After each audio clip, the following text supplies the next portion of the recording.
এই গল্প হচ্ছে তামিম আদ-দারির গল্প। আন্না তামিম আদ-দারি কান রজুলান নাসরানিয়ান, যে ছিল খ্রিস্টান মানুষ।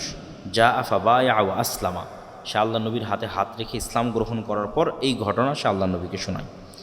সেই ঘটনা হচ্ছে আন্নাহু রকিবা ফি সাফিনাতিন বাহরিয়াতিন মা সালাসিনা রজুলাম, সে তার নিজ গোত্র এবং আর 2-3টা আরব গোত্রের 30 জন মানুষকে নিয়ে একটা নৌকায় দীর্ঘ লম্বা সফরে বের হয়। ফালাইবা বিহিমুল মাউজু শাহরান ফিল বাহারি, সমুদ্রের ঢেউ তাদেরকে 1 মাস যাবৎ এদিক ওদিকে নিয়ে যেতে থাকে। তারা কোনো লোকেশন ট্র্যাক করা, আগের যুগের মানুষ তারা এবং চাঁদ দেখে দিক নির্ধারণ করে নৌকা পরিচালনা করত, কিন্তু ঝড় বৃষ্টি ঢেউয়ে আর কন্ট্রোল করতে পারেনি যে এই নৌকা কোন দিকে যাচ্ছে। তো অনেক পরে গিয়ে, দীর্ঘ 1 মাস পরে গিয়ে এই নৌকা একটা দ্বীপে গিয়ে ভিড়ল। সংক্ষেপে আমি শেষ করে দিচ্ছি। একটা দ্বীপে ভিড়ার পর, লাগার পর তারা সেখানে নামলো। নামার পর দেখতেছে একটা প্রাণী, ফালাকিয়াতুম দাব্বাতুন, একটা ভয়ঙ্কর প্রাণী যার অত্যধিক চুলের কারণে লা ইয়াদরুনা মা কুবুলুহু মিন দুবুরিহি, সামনে কোনটা পিছন কোনটা, মুখ কোন দিকে পিছন কোন দিকে এটা বোঝা যাচ্ছে না অত্যধিক চুলের কারণে। তখন এরা তাকে বলছে ওয়াই হাক, তোমার ধ্বংস হোক। তখন ওই প্রাণী উত্তরে বলছে আনাল জাসাসা, আমি হচ্ছে গোয়েন্দা।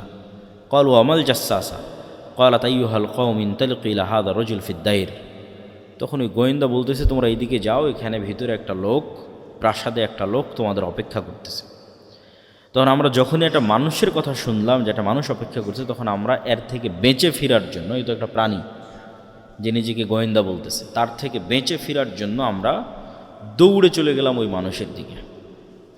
তো মানুষের দিকে গিয়ে দেখি ফাইদা ফিহে আ'যামু ইনসানিন রাআইনাহু কাত্তু, এত বিশাল দেহের মানুষ আমরা জীবনে কখনো দেখিনি, যাকে বাধা আছে তার হাত এবং তার কাঁধের সাথে বাধা আছে। মা বাইনা রুকবাতাইহি ইলা কা'বাইহি বিল হাদিদ, তার হাঁটু, তার হাত, কোনোই, কাঁধ, এগুলো লোহার জিঞ্জির দিয়ে বাধা আছে। কুলনা ওয়াইলাক মা আনতা ক্বালা ক্বাদ কদারতুম আলা খাবরি ফাআখবিরুনি মা আনতুম। আমরা ওকে জিজ্ঞেস করলাম এই তুমি কে? তো সে বলল তোমরা তো জানবেই আমি কে, আগে বলো তোমরা যে তোমরা কারা, আমি কে এটা তোমরা জানবেই। তখন আমরা বললাম নাহনু উনাসুম মিনাল আরব রাকিবনা ফি সাফিনাতিন বাহরিয়াতিন, আমরা আসলে আরবের কিছু মানুষ ব্যবসায়িক কাজে বের হয়েছিলাম, এইভাবে আমরা এখানে আসলাম, এইভাবে তোমার কাছে পৌঁছলাম। তখন এই ব্যক্তি এই সমস্ত মানুষদেরকে জিজ্ঞেস করছে আখবিরুনি আন নাখলি বাইসান, 3টা প্রশ্ন করেছে। বাইসান খেজুর বাগানের কথা বলো, তাবারিয়া নামক সমুদ্রের কথা বলো, আর আইনে জোগার নামক ঝর্ণার কথা বলো। 3টা প্রশ্ন। তখন এই মানুষজন তাদেরকে বলছে তুমি এই 3টার কি জানতে চাও? তুমি যে বাইসান খেজুর বাগানের কথা জানতে চাও, এটার কি জানতে চাও? বলে আসআলুকুম আন নাখলিহা হাল ইউসমির আমলা, আমি জানতে চাই বাইসান খেজুর বাগানে এখনও খেজুর হয় না? বলে এখনও হয়। তো অচিরেই একদিন এই বাগানে খেজুর হবে না। আমি জানতে চাই তাবারিয়া নামক এই সমুদ্রে, এই সাগরে, এই দ্বীপে, এই খালে পানি আছে না নাই? তো বলে আছে। তো বলে অচিরেই এখানে একদিন পানি থাকবে না। আইনে জোগার নামক ঝর্ণায় পানি আছে না নাই? তো বলে আছে। তো বলে অচিরেই এখানে একদিন পানি থাকবে না।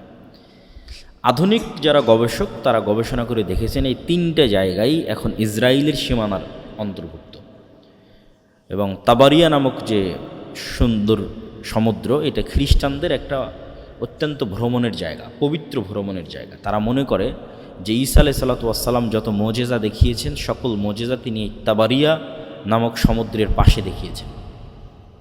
জীবিতকে মৃত করা, কুষ্ঠ রোগীকে ভালো করা, এই জন্য তারা এই তাবারিয়া সাগরকে তারা অনেক পবিত্র মনে করে, এবং লক্ষ লক্ষ খ্রিস্টান ইসরায়েলে ঘুরতে যায় এই তাবারিয়া নামক সাগর দেখতে। তো দাজ্জাল এই 3টে জায়গার কথা জিজ্ঞেস করল। তারপরে 4 নম্বরে জিজ্ঞেস করলো আখবিরুনি আন নাবিয়্যিল উম্মিয়িন, অশিক্ষিত মূর্খ নবীর কথা বলো। আনপড়, যিনি লেখা জানেন না, পড়া জানেন না, এরকম কোনো নবী এসেছে কিনা আরবে? আমাদের নবী মুহাম্মদ সাল্লাল্লাহু আলাইহি ওয়াসাল্লাম লিখতেও জানতেন না, পড়তেও জানতেন না। ক্বালু ক্বাদ খারাজা মিন মক্কা ওয়া নাযালা ইয়াসরিব, হ্যাঁ তিনি এসেছে, মক্কা থেকে বের হয়ে মদিনায় হিজরত করেছেন। কী অবস্থা? বলে তার সাথে আরবদের যুদ্ধ চলতেছে ইত্যাদি। তখন সে নিজে বলতেছে ইন্না যাকা খায়রুন লাহুম ইউতিউহু, মানুষের কল্যাণ হবে এই নিরক্ষর, আনপড়, যিনি লেখা এবং স্বাক্ষর এবং পড়া জানেন না, এই নবীকে মেনে নেওয়া এটা মানুষের উচিত হবে। আর আমি তোমাদেরকে সংবাদ দিচ্ছি যে আমি হচ্ছে মাসিহ আদ-দাজ্জাল। আমাকে আল্লাহ সুবহানাহু ওয়া তাআলা একদিন বের হওয়ার অনুমতি দিবেন, সেই দিন আমি বের হব এবং 40 দিনে সমগ্র পৃথিবী সফর করব, গায়রা মক্কা ওয়া তাইবাহ, মক্কা এবং মদিনা ছাড়া। ফাহুমা মুহাররামাতানি আলাইয়া কিলতাহুমা, কেন মক্কা এবং মদিনা আমার উপর হারাম থাকবে।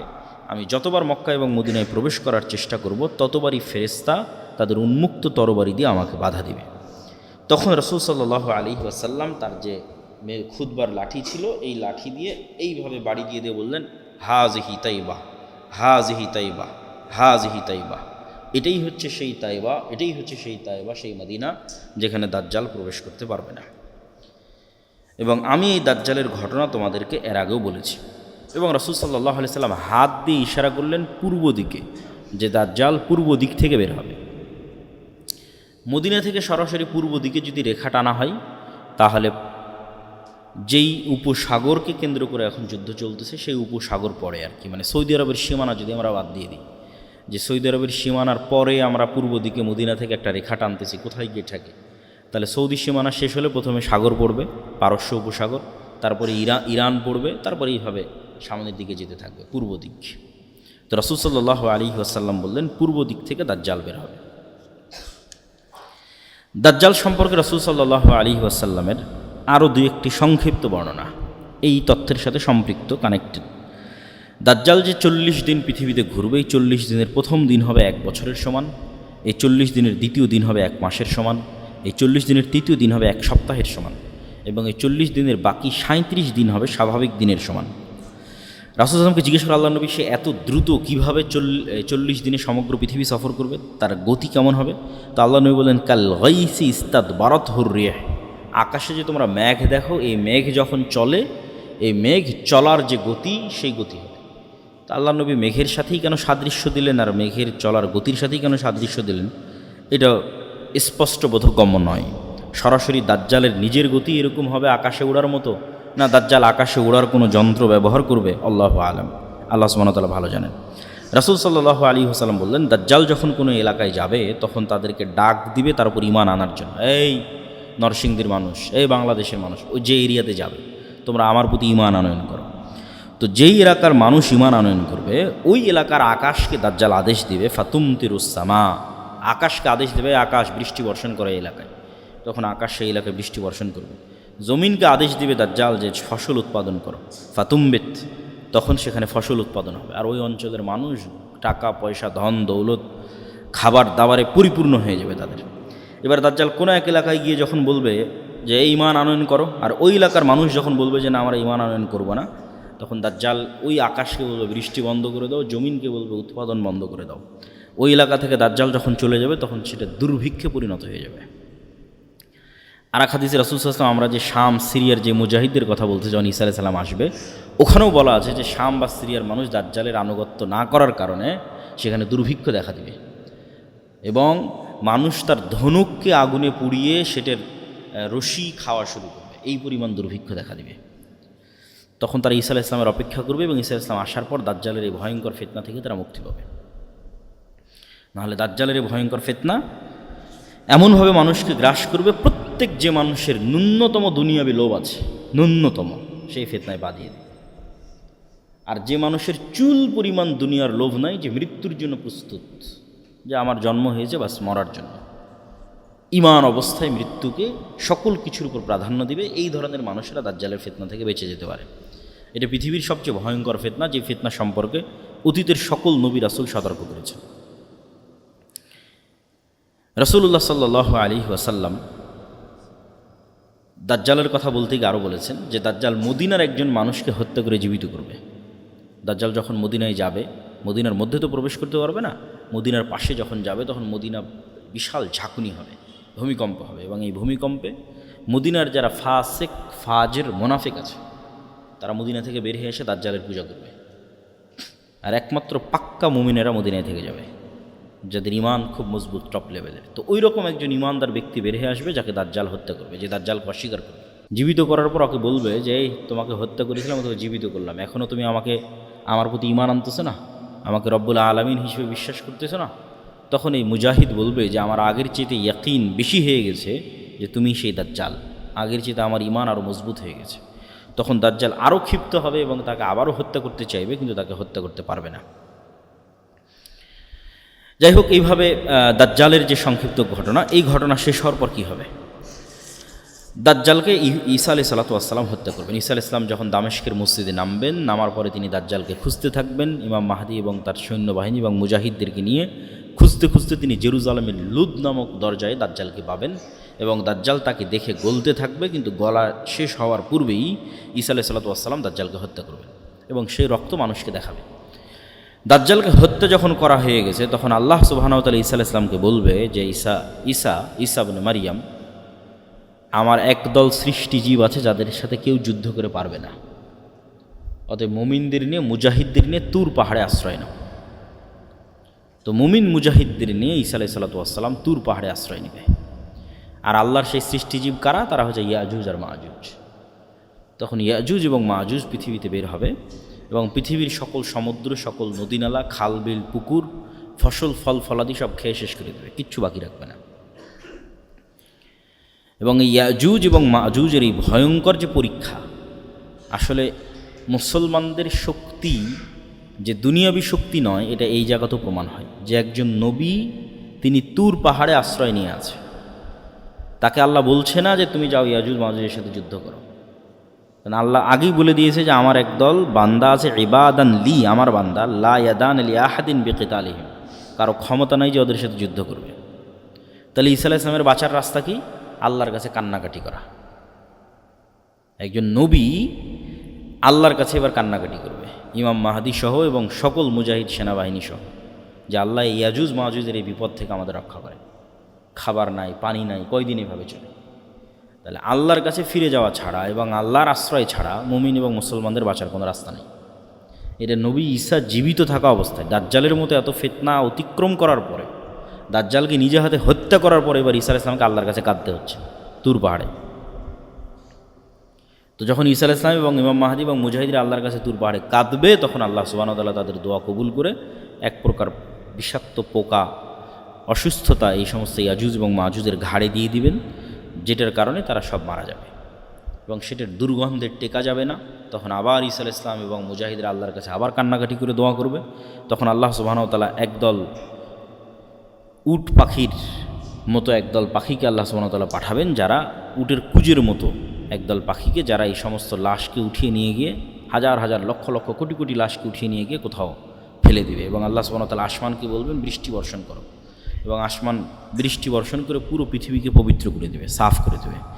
তারপরে আল্লাহ সুবহানাহু ওয়া তাআলা আসমান এবং জমিনকে আদেশ দিবেন যে তোমাদের মধ্যে যা রিজিক আছে, যা রহমত আছে, যা বরকত আছে, সব উন্মুক্ত করে দাও।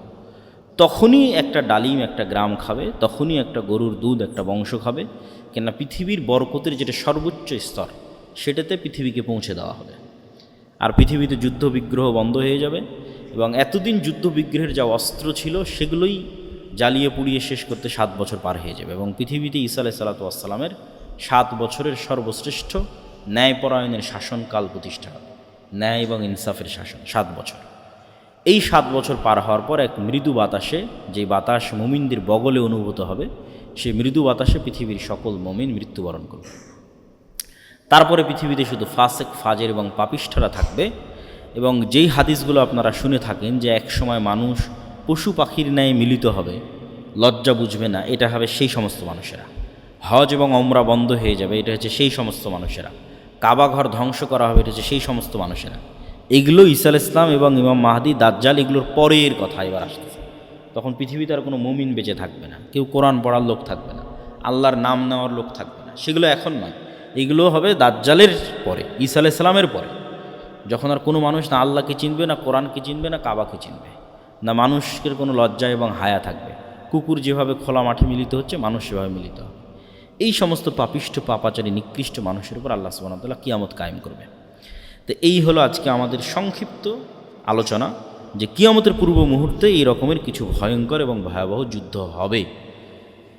সেই যুদ্ধটা কখন, কোথায়, কিভাবে, কোন যুদ্ধ, সেটা নির্দিষ্ট করে বলা কঠিন, কিন্তু এই রকমের ভয়াবহ ভয়ঙ্কর যুদ্ধ হবে, যেটা রাসূল সাল্লাল্লাহু আলাইহি ওয়াসাল্লাম বলছেন। এবং অন্তত একটা জিনিস ক্লিয়ার, যে শাম এবং সিরিয়ার মানুষেরা ইমানের উপর থাকবে, মদিনার মানুষেরা ইমানের উপর থাকবে। একটা জিনিস পরিষ্কার, মদিনা থেকে মুজাহিদ বের হবে, শাম এবং সিরিয়া থেকে মুজাহিদ বের হবে, এবং তারাই মূলত ইমাম মাহদি এবং ঈসা আলাইহিস সালাতু ওয়াস সালামের সঙ্গী হবে।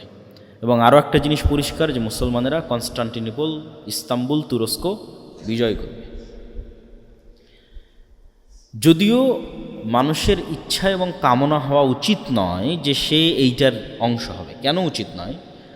সকল নবী সকল উম্মতকে শিখিয়ে দিয়ে গেছে তোমরা মাসিহাদ দাজ্জালের ফিতনা থেকে আল্লাহর কাছে পরিত্রাণ চাও। কেন ওই ফিতনায় পরীক্ষায় পাশ করার মতো ঈমান আমার এবং আপনার আছে কিনা এটা আমরা জানি না।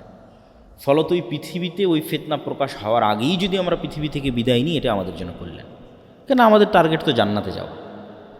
তো এই জন্য কখন কোথায় ইমাম মাহদি বের হলো আর কখন কোথায় ঈসা আলাইহিস সালাম অবতীর্ণ হবে এইটার পিছনে না পড়ে আমি আমার ঈমান নিয়ে কত দ্রুত পৃথিবী থেকে বিদায় নিতে পারি, আর আল্লাহ আমাকে ওই ফিতনা থেকে কত আগে পৃথিবী থেকে নিয়ে যায়, এটা মানুষের কামনা হওয়া উচিত।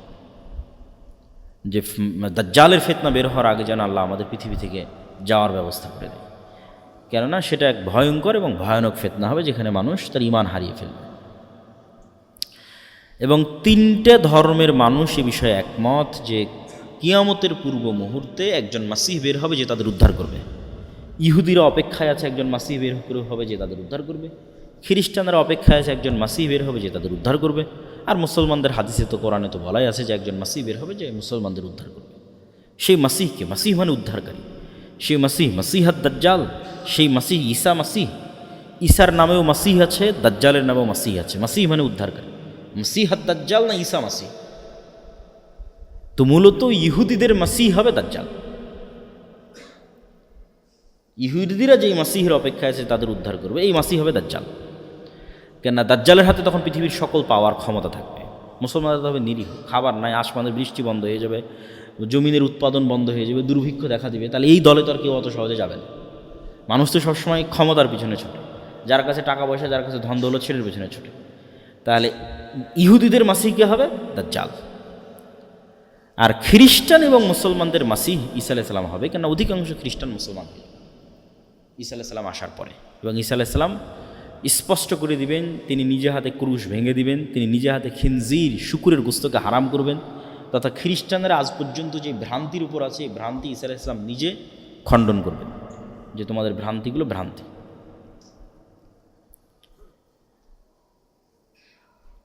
আর রমজান মাসকে সামনে রেখে আমাদের যে করণীয় কাজ, সেই করণীয় কাজের মধ্যে সবচেয়ে জরুরি কাজ, এক নম্বর জরুরি কাজ, যেটা রমজানে কোনো মতেই মিস দেওয়া উচিত নয়, সেটা হচ্ছে 5 ওয়াক্ত সালাত। স্বাভাবিকভাবেই দেওয়া উচিত নয়, কিন্তু আমি সিয়ামও পালন করছি আবার সালাত আদায় করি না, এই সিয়ামের কোনো গুরুত্ব নেই, এই সিয়ামের কোনো দাম নাই। দাজ্জাল যখন আসবে তখনও সাহাবীর রাসূল সাল্লাল্লাহু আলাইহি ওয়াসাল্লামকে জিজ্ঞেস করল, আল্লাহ নবী সালাত কেমনে হবে? একদিন যদি 1 বছর হয়, সালাত কেমনে হবে?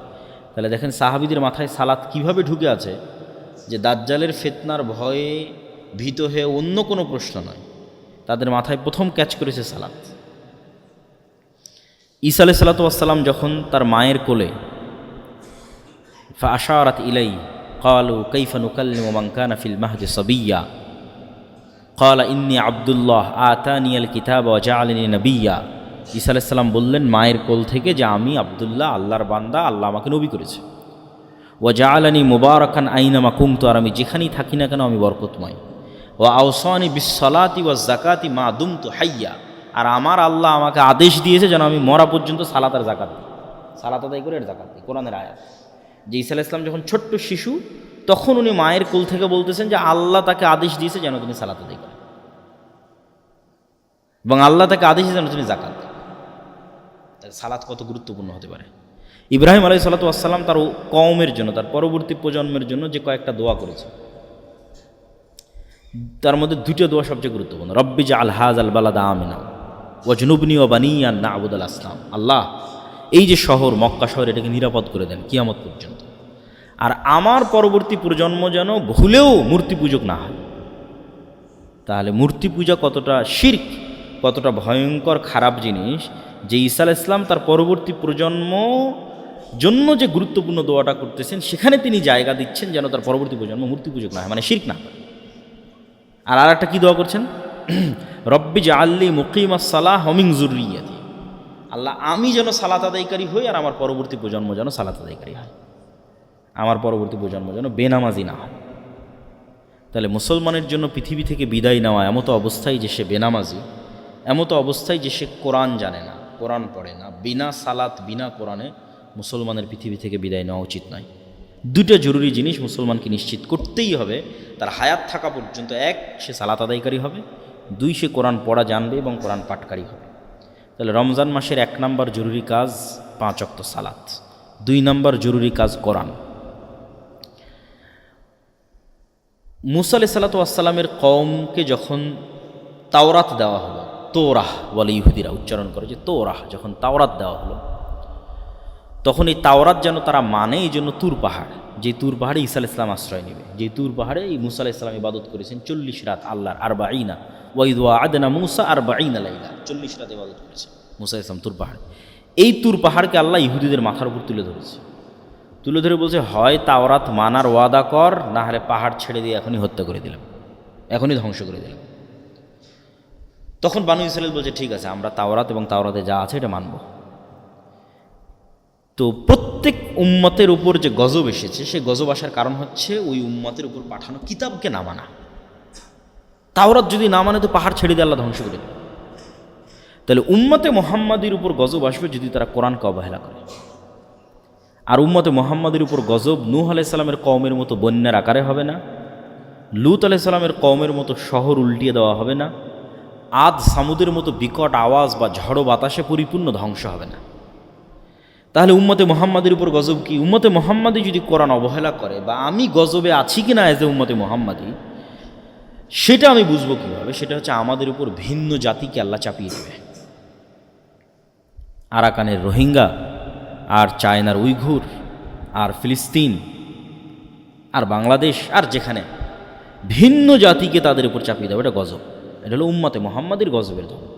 উম্মতে মুহাম্মাদির গজব বন্যা নয়, ভূমিকম্প নয়, শহর উল্টিয়ে দেওয়া নয়, আকাশ থেকে অগ্নিবৃষ্টি নয়, বিকট আওয়াজ নয়। উম্মতে মুহাম্মাদির গজব হচ্ছে ইহুদি, খ্রিস্টান, হিন্দুরা এদেরকে কুচুকাটা করে।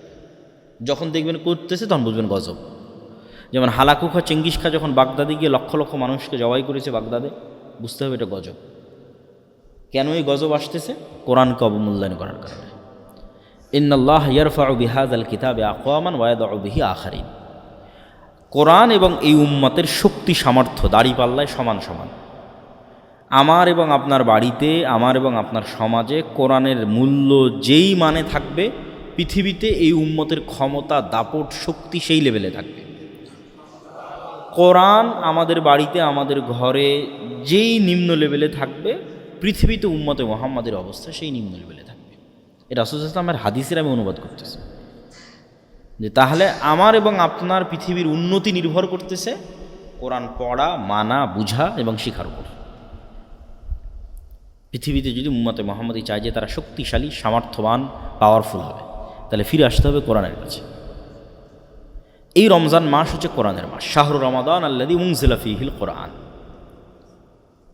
এবং ওই যে দাজ্জালের ফিতনা থেকে বাঁচার রাস্তাও কিন্তু কোরআন। সূরা কাহফের প্রথম 10 আয়াত এবং সূরা কাহফ দাজ্জালের ফিতনা থেকে মুক্তির রাস্তা। তো ওই সূরা কাহফ তো কোরআনেরই অংশ। কোরআন যাদের অন্তরে প্রথিত হয়ে আছে, এরা ফিতনায় পতিত হবে না। মানে কোরআনের বুঝ এবং কোরআনের জ্ঞান যাদের ভিতরে আছে। এই জন্য রমজানকে কেন্দ্র করে মসজিদ, মাদ্রাসা, মক্তব, আমরা দাওয়া ইলাল্লাহর মাধ্যমে 7 শতাধিক মক্তব পরিচালিত করতেছি, যেটার একটা প্রতিযোগিতা আপনারা হয়তো এনটিভির পর্দায় অথবা আমাদের ফেসবুকে দেখতে পাচ্ছেন। এনটিভির পর্দায় প্রতিদিন বিকেল 3টায় প্রচারিত হয়। এটা শুধু মক্তবের বাচ্চারা, না মাদ্রাসার, না ইংলিশ মিডিয়াম স্কুলের, না কোথাও, একদম গ্রামে গঞ্জে প্রত্যন্ত অঞ্চলে মসজিদে যে মক্তব হয় সেখানে। তাহলে দ্বিতীয় জরুরি কাজ কোরআন। 1 নম্বর জরুরি কাজ সালাত, দ্বিতীয় জরুরি কাজ কোরআন, তৃতীয় জরুরি কাজ রমজান মাসের ফজিলত যদি আমরা পেতে চাই, যে অতীতের সকল গুনাহ ক্ষমা হয়ে যাওয়া, তাহলে গুনাহ মুক্ত রমজান হতে হবে, গুনাহ মুক্ত সিয়াম হতে হবে, না হলে এই ফজিলত পাওয়া যাবে না। ফজিলত এক জিনিস, ফারজিয়াত আদায় হওয়া এক জিনিস। ফারজিয়াত আদায় হওয়া আর ফজিলত দুইটা সম্পূর্ণ ভিন্ন জিনিস। তুমি যদি নিয়মিত ক্লাসে 40%, সর্বনিম্ন 40% যদি ক্লাসে উপস্থিতি থাকে, তাহলে তোমার ছাত্রত্ব টিকবে। আর যদি ক্লাসে উপস্থিতি 100% থাকে তাহলে তোমাকে এই পুরস্কার দেওয়া হবে। ছাত্রত্ব টিকা আর পুরস্কার পাওয়া অনেক পার্থক্য আছে। তো আমি ঠিক আছে না খেয়ে থাকলাম, লজ্জাস্থান হেফাজতে, পেটের সিয়াম আর লজ্জাস্থানের সিয়াম। এই সিয়ামের কারণে কি হবে? সিয়াম না থাকার গুনাহ থেকে আমি বেঁচে যাব, ফারজিয়াত আদায় হয়ে যাবে। কিন্তু ফজিলত পূরণ করার জন্য আমাকে একটা শর্ত পূরণ করতে হবে, সেটা যে গুনাহ মুক্ত রমজান লাগবে, গুনাহ মুক্ত সিয়াম লাগবে। জিহব্বারও সিয়াম লাগবে, চোখেরও সিয়াম লাগবে, কানেরও সিয়াম লাগবে, হাতেরও সিয়াম লাগবে, পায়েরও সিয়াম। চোখ দেখবে না অশ্লীল দৃশ্য, কান শুনবে না অশ্লীল কথা, মুখ বলবে না অপ্রয়োজনীয় গীবত পরনিন্দা, জিহব্বায় উচ্চারিত হবে আল্লাহর জিকির, উচ্চারিত হবে কোরআন, চোখ দিয়ে পড়বে আল্লাহর কোরআন, হাত দিয়ে ইবাদত করবে আল্লাহর, এবং সকল গুনাহ থেকে মুক্ত থাকবে। এবার পাবে ওই ফজিলত যে কেউ যদি রমজানে সিয়াম রাখে, কেউ যদি রমজানে তারাবির সালাত আদায় করে, কেউ যদি লাইলাতুল কদরের রাত জাগে, তাহলে তার অতীতের সব গুনাহ মাফ হয়ে যাবে। এটা স্পেশাল অফার, ফজিলত, পুরস্কার। এইটা পূরণ করতে হলে গুনাহ মুক্ত রমজান লাগবে। এই জন্য রমজানের তৃতীয় জরুরি কাজ যে রমজানে আপনাকে টার্গেট নিতে হবে যে আমি শুধু পেট আর লজ্জা স্থানের সিয়াম থাকবে না, পুরো শরীরের সিয়াম চলবে, তথা পুরো শরীরের সকল অঙ্গ প্রত্যঙ্গকে সকল গুনাহ থেকে বিরত রাখা। আল্লাহ সুবহানাহু ওয়া তাআলা আমাদের তৌফিক দান করুক, আল্লাহুম্মা আমিন। রমজান মাসের চতুর্থ জরুরি কাজ অত্যধিক পরিমাণে দান, সাদাকা এবং জাকাত বের করা। দেখেন ঈসা আলাইহিস সালামের যে আয়াতটা পড়লাম, ওইটাতে ঈসা আলাইহিস সালাম বলতেছে আল্লাহ আমাকে আদেশ দিয়েছে সালাত আর জাকাতের। কোথাও আল্লাহ জাকাতকে আলাদা করেনি সালাত থেকে। তাহলে আমাদের ব্রেনে সালাতের গুরুত্ব যেই মানের, নিশ্চিত থাকেন জাকাতের গুরুত্ব ওই মানের। কেন কোরআনে কোথাও জাকাতকে, অর্থনৈতিক ইবাদতকে সালাত থেকে আলাদা করা হয়নি। শুরুতেই বলছে ওয়ায়ুকিমুনাস সালাহ ওয়া মিম্মা রাযাকনাহুম ইউনফিকুন, একদম প্রথম সূরা বাকারা, যে তারা সালাত আদায় করে এবং আল্লাহর রাস্তায় দান করে। আল্লাহ সুবহানাহু ওয়া তাআলা জান্নাত বিক্রি করে দিবেন যারা শহীদ হবে জীবন দিয়ে, আর যারা টাকা দিয়ে জান্নাত কিনে নেবে। তো এই জন্য জাকাত পুঙ্খানুপুঙ্খ হিসাব করে বের করতে হবে। 7.5 ভরি স্বর্ণ, 52.5 তলা রৌপ্য, রৌপ্য হিসেবে জাকাত বের করলে গরিব মিসকিনের হক বেশি আদায় হয়। এখন স্বর্ণের যে দাম 22, 23, 25 লাখ টাকার মালিক না হলে তো জাকাতই ফরজ হবে না। এই জন্য রৌপ্যের আলোকে জাকাত বের করা ভালো। 1 লাখ টাকা সমপরিমাণ সম্পদ, 80,000 থেকে 1 লাখ, এটাই নেশাব হওয়ার জন্য যথেষ্ট।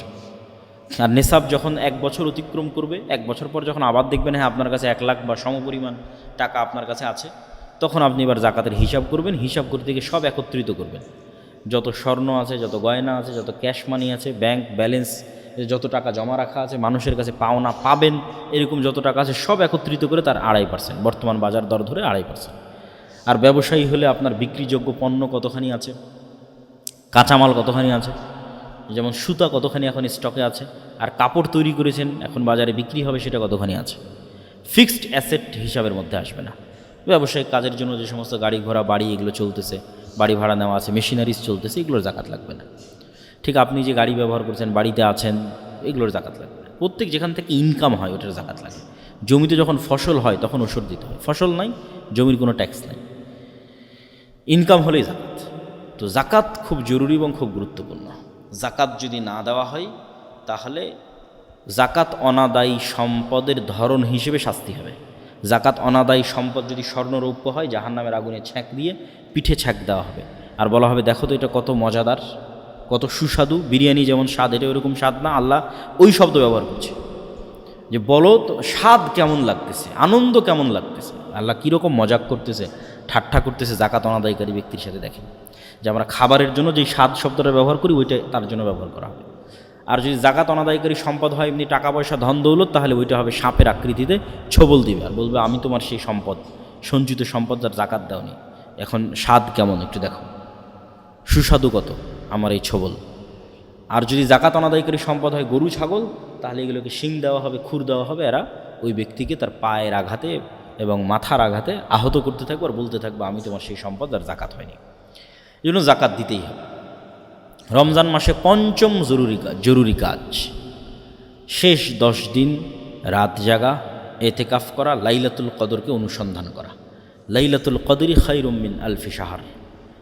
নূহ আলাইহিস সালাতু ওয়াস সালামের কওম 900 বছর হায়াত পাওয়ার পরেও নেকিতে উম্মতে মুহাম্মাদিকে পাল্লা দিতে পারবেন, অথচ উম্মতে মুহাম্মাদের বয়স 60 বছর।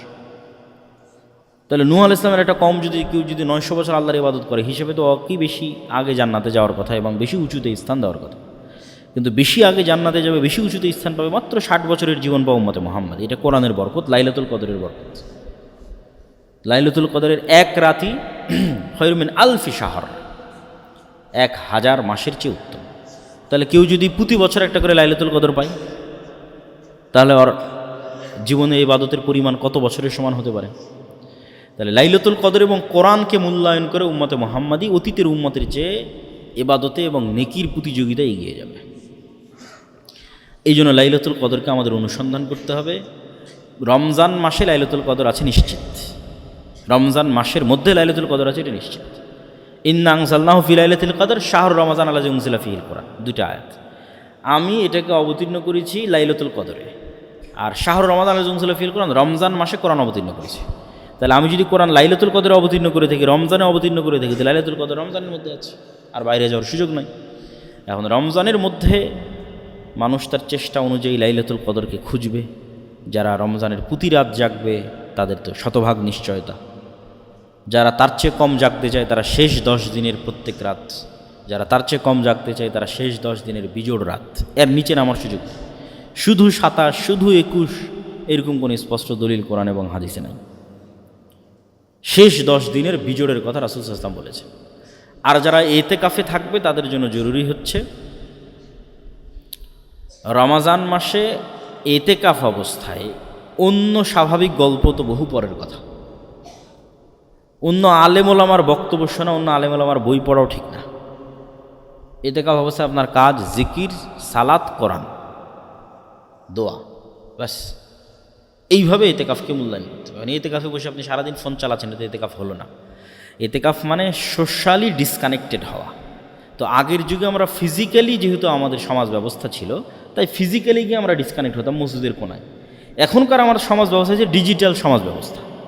তাহলে আমি যখন ফেসবুকে চালাচ্ছি, আমি কিন্তু চায়ের আড্ডার স্থলেই আছি। মানে আগের যুগের বাইরের চায়ের স্টল এখনকার ফেসবুক। তাহলে আমি ইতিকাফে বসে ফেসবুক চালাচ্ছি, মানে আমি যেন মসজিদ থেকে বের হয়ে ইতিকাফ ভেঙে চায়ের স্টলে যে আড্ডা দিচ্ছি, ফেসবুকে কমেন্ট করতেছি, রিপ্লাই দিচ্ছি, ইউটিউব ভিডিও দেখতেছি। তাহলে এখনকার যুগে ইতিকাফ মানে আগে মোবাইল থেকে ডিসকানেক্ট হতে হবে, ডিজিটালি আগে ডিসকানেক্টেড হতে হবে। ডিজিটাল যে সমাজ ব্যবস্থা আগে ওটার থেকে বিচ্ছিন্ন, তারপরে সশরীরে বিচ্ছিন্ন। ডিজিটালি এটা সাথে গেল এবং এটার মাধ্যমে সমাজ ব্যবস্থার সাথে কানেক্ট থাকলাম, এই ইতিকাফ, প্রকৃত ইতিকাফ। এই জন্য যারা ইতিকাফে বসবেন তারা এই বিষয়গুলো খেয়াল রাখার চেষ্টা করবেন। আল্লাহ সুবহানাহু ওয়া তাআলা আমাদের রমজানকে মূল্যায়ন করার তৌফিক দান করুক, আল্লাহুম্মা আমিন। দাজ্জালের ফিতনা থেকে বেঁচে থাকার তৌফিক দান করুক, আল্লাহুম্মা আমিন।